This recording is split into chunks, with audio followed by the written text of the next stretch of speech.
Hi అండి, మా ఇంట్లో అయితే ఎంతో టేస్టీకరమైన పకోడీ, గట్టి పకోడీ అయితే రెడీ అయిపోయింది. మరి మీలో ఎంతమందికి ఇష్టం అయితే వీడియోకి వచ్చేసేయండి. ఇగోండి గట్టి పకోడీకి కావలసినవి ఆనియన్స్, శనగపిండి, అల్లం, వెల్లుల్లిపాయలు. ఇవి ఫస్ట్ మళ్ళీ కరివేపాకు కావాలి, నేను చూపించదు మర్చిపోయాను, సారీ. ఒక బౌల్లో ఇప్పుడు ఆనియన్స్ వేసుకుంటున్నాము, ఎక్కువ వేసుకోవాలి. 1 కప్పు శనగపిండికి 3 కప్పులు ఆనియన్స్ ఉండాలి, అలా ఉంటేనే బాగుంటుంది. ఇప్పుడు కరివేపాకు వేసుకుంటున్నాము, మన ఇష్టము, మనకి ఇష్టపడినంత వేసుకోవచ్చు, అలాగే మరీ ఎక్కువ కాదు, సరిపడినంత. ఇప్పుడు శనగపిండి వేసుకుంటున్నాము. అల్లం, వెల్లుల్లిపాయలు కచ్చపచ్చగా మనము దంచుకుని పక్కన పెట్టుండాలి, అప్పుడే గట్టి పకోడీ బాగుంటుంది. ఇప్పుడు తగినంత సాల్ట్ వేసుకుంటున్నాము. నెక్స్ట్ మిర్చి పౌడర్ కూడా వేసుకుంటున్నాం తగినంత. నెక్స్ట్ ఇవన్నీ సరిపడినంత వేసుకోవచ్చు, ఎవరి టేస్ట్ బట్టి. నేనైతే జీలకర్ర వేసుకుంటున్నాను. ఇప్పుడు ఒక ప్యాన్లో ఆయిల్ వేసుకుంటాము ఫ్రైకి సరిపడా.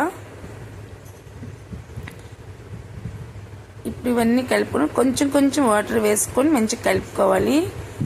మరి పలుచగా కలుపుకూడదు, టైట్గా కలుపుకోవాలి, అప్పుడే గట్టి పకోడీ మంచిగా వస్తుంది. చాలా బాగా, ఎంతలా అంటే అంత బాగా వస్తుంది.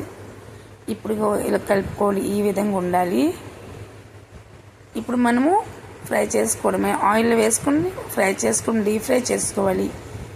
కొంచెం కూడా పచ్చి ఉండకూడదు, చక్కగా ఫ్రై చేసుకోవాలి.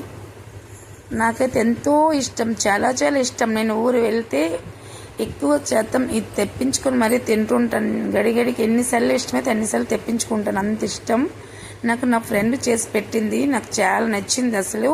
ఎలాగ ఏంటి అంటే నా ఫ్రెండ్ చెప్పింది, మరి చెప్పింది కదా, ఇష్టమైనవి చేసుకుని తినాలి కదా, అందుకే నేనైతే ప్రిపేర్ చేసుకుంటున్నాను. ఎలాగ వస్తుందో లేదో అనుకున్నాను, బాగా వస్తే వీడియో పెడతాను, లేకపోతే పెట్టను అనుకున్నాను. కానీ దేవుడి దయ వల్ల చక్కగా వచ్చింది, అందుకే నేనైతే వీడియో అప్లోడ్ చేస్తున్నాను. చూసారు కదా ఎంత సింపుల్గా, ఇంట్లో అయితే కొంచెం ఓపుకుండేలా కానీ ప్రతిదీ మనం చేసుకోవచ్చు. అంత బాగా, చాలా బాగా చూసి నేనే అనుకున్నాను, ఫస్ట్ టైం చేస్తున్నాను, చాలా బాగా వచ్చింది. మరి వెనకాడిన ప్రసక్తి లేదు, పెట్టడమే వీడియో అని పెట్టేస్తానండి, అంతే. నేను